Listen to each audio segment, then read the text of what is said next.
Hi hello friends, ಹೇಗಿದ್ದೀರಾ ಎಲ್ಲರೂ ಚೆನ್ನಾಗಿದ್ದೀರಾ ಅಂತ ಅನ್ಕೊತೀನಿ. ನಾನು ಕೂಡ ಚೆನ್ನಾಗಿದ್ದೀನಿ. ಫ್ರೆಂಡ್ಸ್, ಇದು ಶುಕ್ರವಾರದ ವ್ಲಾಗು. ಇದು ಶುಕ್ರವಾರದ ವ್ಲಾಗಲ್ಲಿ ಪೂರ್ತಿ ವಿಡಿಯೋ ನಾನು ಈಗಾಗಲೇ ಅಪ್ಲೋಡ್ ಮಾಡಿದ್ದೀನಿ. ಹಾಗೆ ಒಂದು ಕೆಲವೊಂದು ವಿಷಯಗಳನ್ನ ನಿಮ್ಮ ಹತ್ರ ಶೇರ್ ಮಾಡ್ಕೊಳ್ಳೋಣ ಅಂತ ಅಂದ್ಬಿಟ್ಟು ಅದರಲ್ಲಿ ಸ್ವಲ್ಪ ಅಂದರೆ ಈ ಪೂಜೆದು ವಿಡಿಯೋನ ಮತ್ತೆ ನಾನು ಹಾಕ್ತಾ ಇದ್ದೀನಿ. ಡೈರೆಕ್ಟಾಗಿ ಕೂತ್ಕೊಂಡು ವಿಡಿಯೋ ಮುಂದೆ ಮಾತಾಡೋದಕ್ಕೆ ಸ್ವಲ್ಪ ಕಷ್ಟನೂ ಅನಿಸುತ್ತೆ, ಏನು ಮಾತಾಡಬೇಕು ಅಂತಲೂ ಗೊತ್ತಾಗಲ್ಲ. ಅದಕ್ಕೆ ನಾನು ಈ ಥರ ಒಂದು ವಿಡಿಯೋನ ತಗೊಂಡು ಇದ್ರ ಮುಖಾಂತರ ಹೇಳ್ತಾ ಇದ್ದೀನಿ. ಯಾರೆಲ್ಲ ನನ್ನ ವಿಡಿಯೋಸ್ ನೋಡ್ತಾ ಇದ್ರು ಪ್ಲೀಸ್ ಸಬ್ಸ್ಕ್ರೈಬ್ ಮಾಡಿಕೊಂಡು ನನ್ನ ವಿಡಿಯೋ ನೋಡಿ ಅಂತ ಕೇಳ್ಕೊತೀನಿ. ಹಾಗೆ ಈ ವಿಡಿಯೋ ಇಷ್ಟ ಆದರೆ ಪ್ಲೀಸ್ ಒಂದು ಲೈಕ್ ಮಾಡಿ, ಹೇಗಿತ್ತು ಅಂತ ಕಮೆಂಟ್ ಮಾಡಿ. ನನ್ನ ಮಾತಿಂದ ಯಾರಿಗಾದ್ರೂ ಬೇಜಾರಾದರೆ ಅಥವಾ ಏನಾದರೂ ತಪ್ಪಿದರೆ ದಯವಿಟ್ಟು ಕ್ಷಮಿಸಿ ಅಂತ ಕೇಳ್ಕೊತೀನಿ. ನಾನು ಏನು ಹೇಳೋಕ್ಕೆ ಇಷ್ಟಪಡ್ತೀನಿ ಅಂದರೆ ಹೆಣ್ಮಕ್ಳದ್ದು ಪ್ರಾಬ್ಲಮ್ಮು, ಹೆಣ್ಮಕ್ಳ ಸಮಸ್ಯೆ ಅಂದರೆ ಹೆಣ್ಮಕ್ಳ ಜವಾಬ್ದಾರಿ ಎಷ್ಟಿರುತ್ತೆ. ಕೆಲವರು ತುಂಬ ಜನ ತಿಳಿದಿರೋರು ಹೆಣ್ಮಕ್ಳನ್ನ ತುಂಬ ಓದಿಸೋದು ಇಲ್ಲ, ಆಚೆ ಕಡೆ ಕಲಿಸೋದು ಇಲ್ಲ. SLC ಅಂತ ಅಂದರೆ ಲಾಸ್ಟು. ತುಂಬ ತಿಳಿದಿರೋರು SLCನೂ ಸಹ ಓದಿಸೋದಿಲ್ಲ ಫ್ರೆಂಡ್ಸ್. SLCವರೆಗೂ ಕಲಿಸೋದೇ ಇಲ್ಲ ಹೆಣ್ಮಕ್ಳನ್ನ. ಅವ್ರಿಗೇನೋ ಒಂದು ಭಯ, ಆತಂಕ. ಈಗಿರೋವಂಥ ಒಂದು ಪರಿಸ್ಥಿತಿನಲ್ಲಿ ಅವ್ರ ಭಯ ಆತಂಕನೇ ಒಂದು ನಿಜ ಅಂತ ಅನಿಸುತ್ತೆ.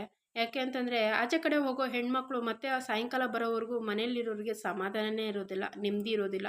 ಅವ್ರು ಯಾವಾಗ ಬರ್ತಾರೆ, ಮನೆ ಒಳಗಡೆ ಬರ್ತಾರೆ ಅಂತ ಕಾಯ್ಕೊಂಡಿರ್ತೀರಿ.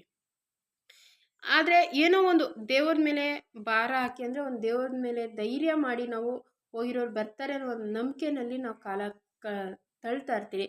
ಆದರೆ ಕೆಲವೊಂದು ಪರಿಸ್ಥಿತಿಗಳಲ್ಲಿ ಹೆಣ್ಮಕ್ಳು ಆಚೆ ಕಡೆ ಹೋದರೆ ಮತ್ತೆ ಮನೆಗೆ ಬರೋದು ತುಂಬಾ ಕಮ್ಮಿ ಆಗೋಗ್ಬಿಟ್ಟಿದೆ ಇತ್ತೀಚೆಗೆ. ಬರೀ ವಯಸ್ಸು ಹುಡುಗಿರಿಗೆ ಅಲ್ಲ, ಒಂದು ಚಿಕ್ಕ ಮಕ್ಕಳನ್ನೂ ಸಹ ಈಗ ಬಿಡ್ತಾ ಇಲ್ಲ. ಅಂಥ ಜನ, ಅಂಥ ಕಾಲ ಬಂದ್ಬಿಟ್ಟಿದೆ ಫ್ರೆಂಡ್ಸ್. ಇದೆಲ್ಲ ಯಾಕೆ ಆಗ್ತಾ ಇದೆ ಫ್ರೆಂಡ್ಸ್? ಇದೆಲ್ಲ ನಾವು ದೇವ್ರ ಮೇಲೆ ಹಾಕೋದಕ್ಕಾಗುತ್ತಾ, ಅಥವಾ ನಮ್ಮ ಹಣೆ ಬರನ, ಅಥವಾ ಈ ಜನಗಳಿಂದ ದುರಹಂಕಾರದಿಂದ, ಜನಗಳಿಂದ ಕಾಮದಿಂದ ಈ ಥರ ಆಗ್ತಾ ಇದೆಯಾ? ಹೆಣ್ಮಕ್ಳು ಧೈರ್ಯವಾಗಿ ಎಲ್ಲೂ ಓಡಾಡೋದಕ್ಕೆ ಆಗಲ್ವಾ ಫ್ರೆಂಡ್ಸ್?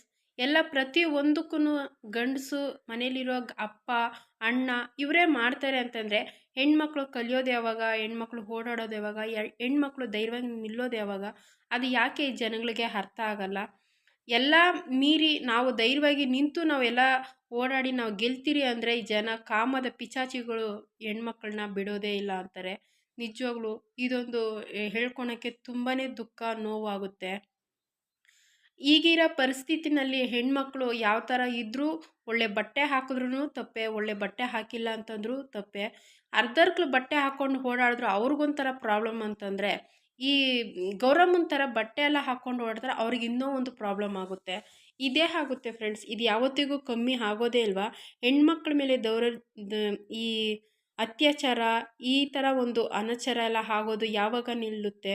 ಯಾವಾಗ ಹೆಣ್ಮಕ್ಳು ಧೈರ್ಯವಾಗಿ ಓಡಾಡಿ ಒಂದು ಧೈರ್ಯವಾಗಿ ನಿಂತು ಅವರು ನಮಗೂ ಓಡಾಡೋದಕ್ಕೆ ಅಧಿಕಾರ ಇದೆ, ಸ್ವತಂತ್ರ ಇದೆ ಅಂತ ಯಾವಾಗ ಫ್ರೆಂಡ್ಸ್ ಅದನ್ನ ಪ್ರೂವ್ ಆಗೋದು? ಬಂದಿದೆ ಸ್ವತಂತ್ರ, ಇಲ್ಲ ಅಂತಲ್ಲ. ಆದರೆ ಹಗಲಲ್ಲೇ ಓಡಾಡ್ತಾಯಿದ್ರೆ ಇನ್ನೆಲ್ಲಿ ಸ್ವತಂತ್ರ ಇರುತ್ತೆ ಫ್ರೆಂಡ್ಸ್? ಹೇಳಿ ನೀವೇನೇ ಅಲ್ವಾ? ಇದು ನನ್ನ ಮನಸ್ಸಿನ ಮಾತು. ನನಗೆ ತಿಳಿದಿರೋದನ್ನ ನಾನು ನಿಮ್ಮ ಹತ್ರ ಶೇರ್ ಮಾಡ್ಕೊತಾ ಇದ್ದೀನಿ. ತುಂಬ ಬೇಜಾರಾಗ್ತಾ ಇದೆ ಇತ್ತೀಚೆಗೆ ನಡೀತಾ ಇರೋ ಘಟನೆಗಳೆಲ್ಲ ಕೇಳ್ತಾ ಇದ್ದರೆ.